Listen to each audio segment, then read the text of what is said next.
There was one man in the world of heavy metal, where cigarette smoke, strong booze, and guitars screaming in a crazy rage filled the air.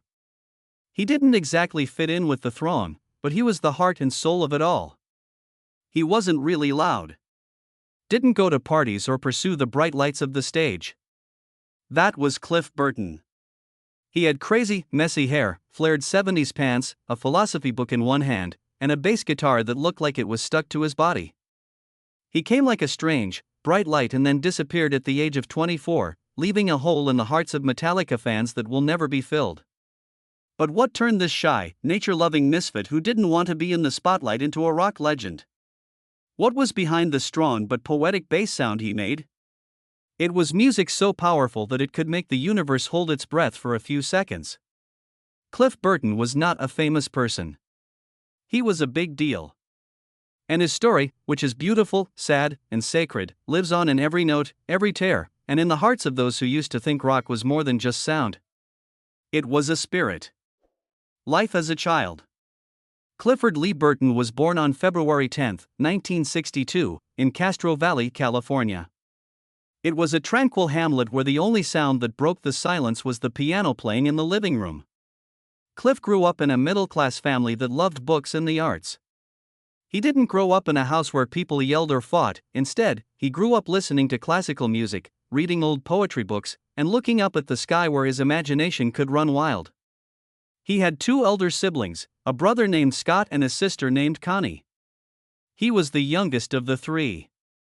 It all seemed calm until the first catastrophe happened. Scott died when he was only 16 years old from a brain aneurysm. At the time, Cliff was only 13, and that loss cut deep into his sensitive, fragile nature.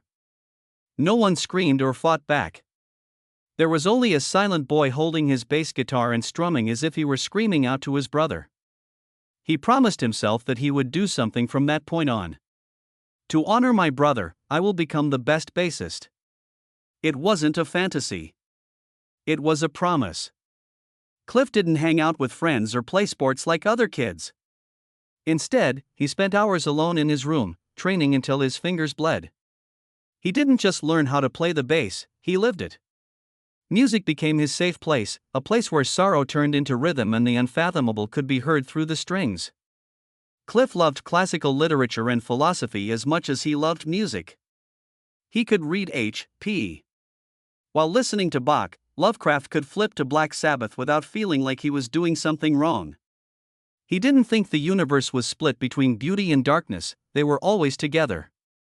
Maybe that's why Cliff would later be one of the rare metal musicians who could mix poetry, sadness, and classical beauty into the tremendous power of his bass lines. Teachers said he was strange yet very smart. His friends nicknamed him Old Soul as a joke. He was the kind of youngster who always had a book with him and smiled faintly, as if the world could never completely reach him. But there was one thing that Cliff could never lose: his passion of music and the promise he made to his brother without saying a word. A little, steady flame burned inside a youngster. One day, it would set the metal world on fire. The beginning of his career. As Cliff became a teenager, his friends were busy following the latest music trends or acting out in ways that were typical of teenagers. Instead, he selected his own path, which took him straight to the heart of music. Where the bass is deep, rich sounds may tell a whole life narrative. He didn't learn to play bass to perform, it was his way of expressing himself. From then on, any band Cliff joined was caught up in a strange type of energy that wasn't loud or explosive, but haunting and persistent, like a dream you can't wake up from. Cliff started playing in a number of local Bay Area bands, such as Easy Street, where he played with Jim Martin, who would eventually become the guitarist for Faith No More. But Cliff didn't become known as a truly unique and prominent bassist until he joined Trauma, a metal band that was on the rise. Cliff stood at the back of the stage and caught everyone's attention with his long hair, denim jacket, and bass tone that sounded like it emanated from the depths of the earth. Two Metallica members, James Hetfield and Lars Ulrich, were in the audience at a Trauma show in Los Angeles in 1982. They were jaded and disillusioned until Cliff's bass guitar boomed through the room. They had never heard anything like it before. A bass solo with a wah-wah pedal that sounded like a guitar but was still rhythmically anchored and very deep woke up the whole room. Cliff didn't just play the bass, he made it scream like a soul. James and Lars realized right away that they had to bring Cliff join Metallica, but Cliff wasn't in a hurry. He was happy living in San Francisco, where he had friends, family, and the music culture he loved. At the time, Metallica was situated in Los Angeles, which Cliff famously called fake and soulless. So Cliff made a request that was impossible to refuse. Metallica didn't see that coming. But in the end, they all agreed, and that choice impacted the band's future forever. Cliff formally joined Metallica toward the end of 1982. From that point on, the band was no longer just a group of young people putting together Anglo-American heavy metal riffs. They became more introspective, philosophical, and artistic with Cliff, which made them stand out from other bands of the time. He didn't say much, but every time Cliff suggested a new way to write a song or arrange a song, the whole group had to reassess how they generated music. Cliff Burton never intended to stand out, but in that loud world, his quiet presence and the way he held his bass like a murmured prayer made people impossible to turn away.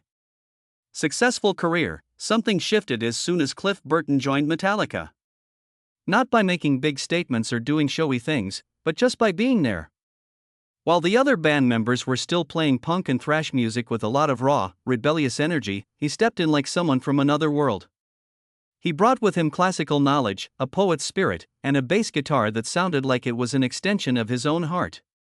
Kill 'Em All, which came out in 1983, was Metallica's big break, but it was also Cliff's first time bringing the bass out of the background and into the forefront.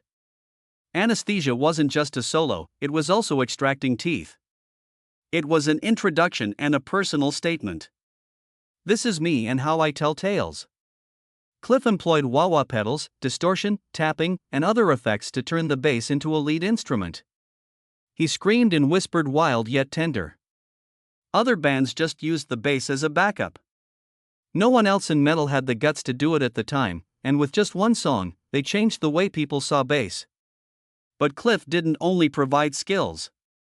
He started to shape Metallica's musical identity in a very philosophical way with the album Ride the Lightning in 1984. Cliff didn't just play, he thought about harmonies, structures, and emotional arcs. Songs like Fade to Black, Creeping Death, and For Whom the Bell Tolls didn't just have metal in them, they had soul. Especially For Whom the Bell Tolls, where the bass opening, which is commonly mistaken for guitar, sounded like a death knell and pulled listeners into a dark, endless universe.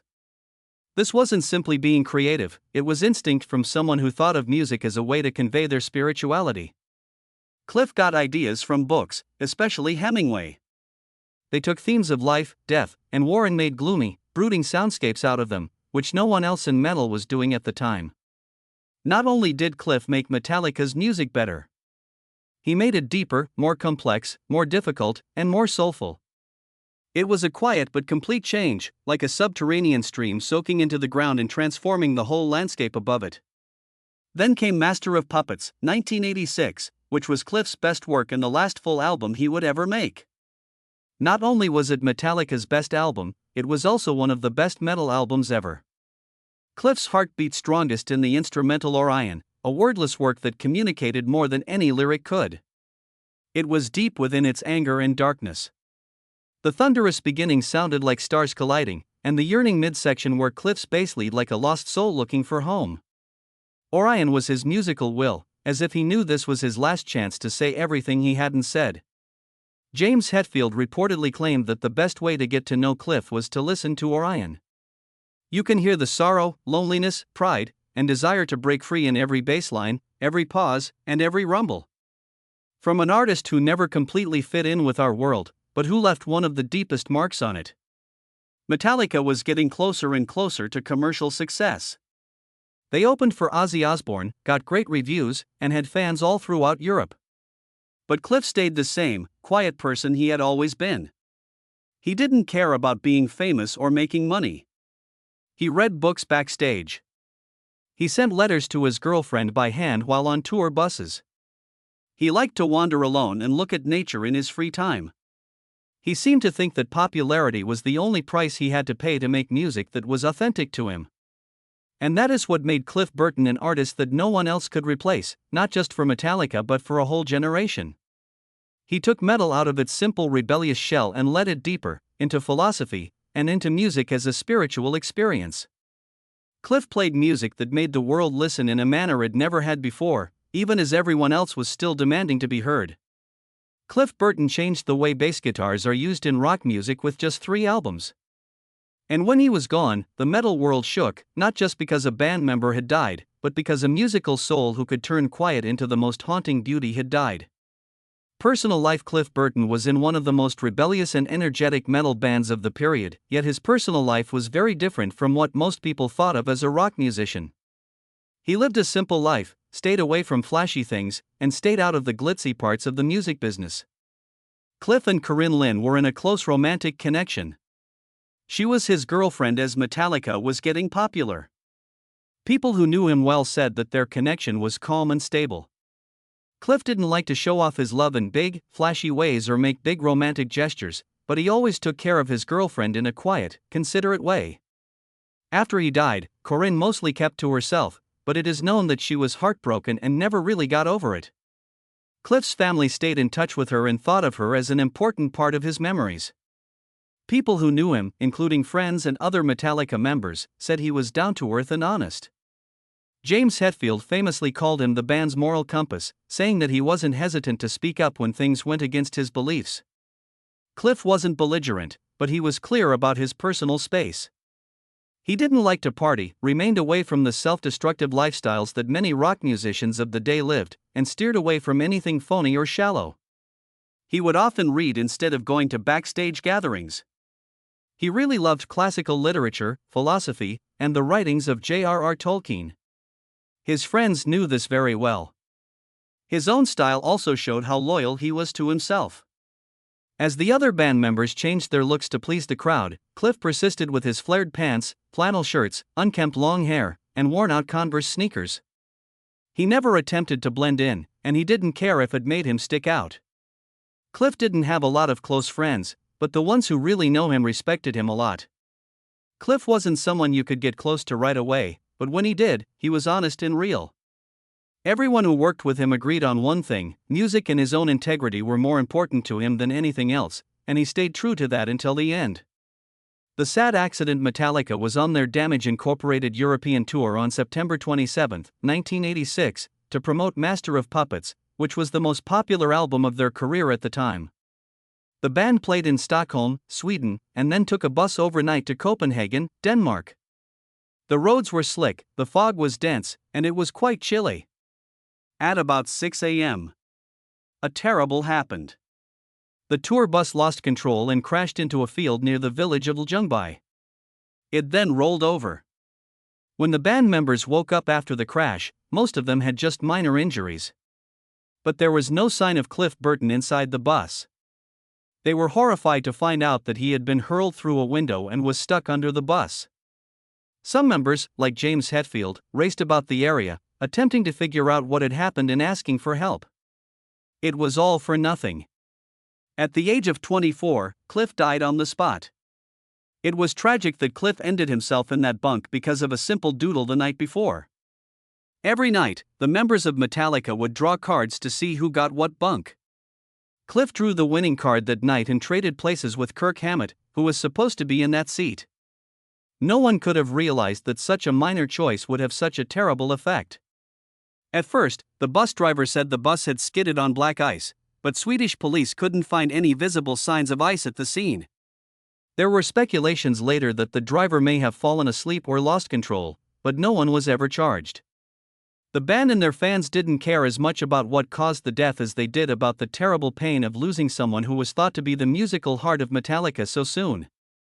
Cliff's death didn't just shock the band, it shook the whole metal community around the world. A lot of people couldn't believe that Cliff, who lived a clear, moderate life and seemed to be immune to the usual rock star problems, could die in such a normal accident.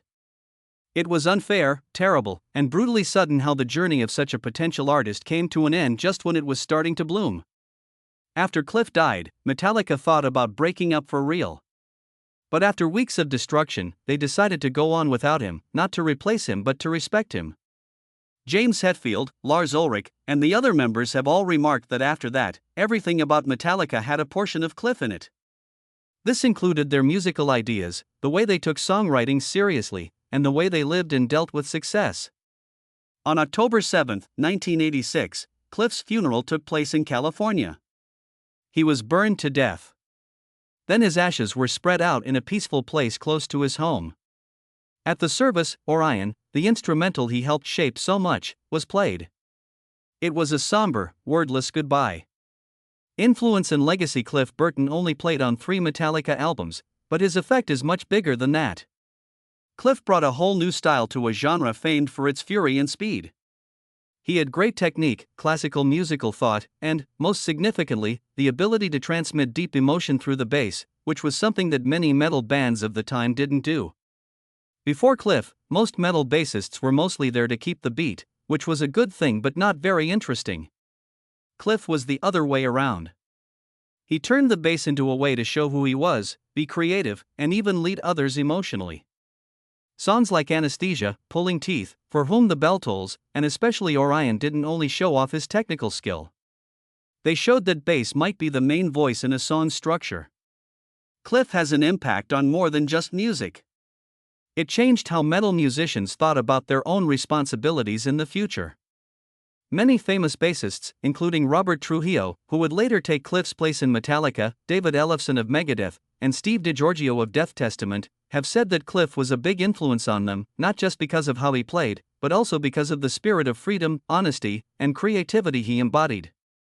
Metallica was still inspired by Cliff's legacy even after he died. The song To Live Is to Die from the 1988 album Injustice for All is thought to be a tribute to him. The song has a spoken word part that is based on a poem Cliff wrote and is referenced in the album's booklet. The bass on the album was famously mixed excessively low, which caused a lot of debate. Many people think this unwittingly represented the hole Cliff had left behind, a presence that couldn't be replaced. Cliff became a symbol of the uncompromising artist, not just via his music. He opted to live simply, stay loyal to his ideals, and never change himself to fit what other people wanted him to be in an industry full of temptations. People remember Cliff Burton not only as a famous rock performer, but also as a real artist who stood for much greater. When Metallica was inducted into the Rock and Roll Hall of Fame in 2009, Cliff was recognized with the other original members. Ray and Jan Burton, his parents, accepted the prize for him. Ray gave a short yet heartfelt address in which he declared, Cliff loved music. It wasn't a job. It was his life. And I believe he's still playing somewhere. Those words serve as a lasting truth. Cliff Burton's legacy doesn't lie in what he owned or achieved during his lifetime, but in the way his music continues to resonate, reshaping a genre, inspiring thousands of young musicians, and being remembered not because he tried to be great, but because he simply was. Cliff Burton, never truly gone. Cliff Burton passed away at just 24 years old, but what he left behind didn't end with his funeral. In the years that followed, and still today, his name lives on not just in the memory of Metallica fans, but as a cultural icon within the metal community. He stands as proof that staying true to music and to oneself can outlive a person's lifetime.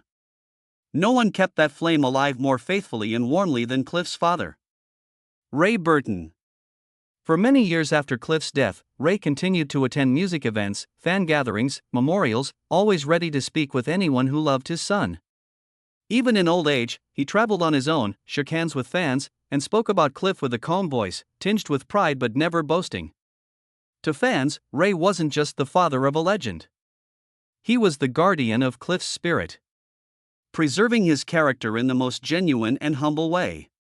In 2018, Alameda County, California, where Cliff was born, officially declared February 10 his birthday as Cliff Burton Day.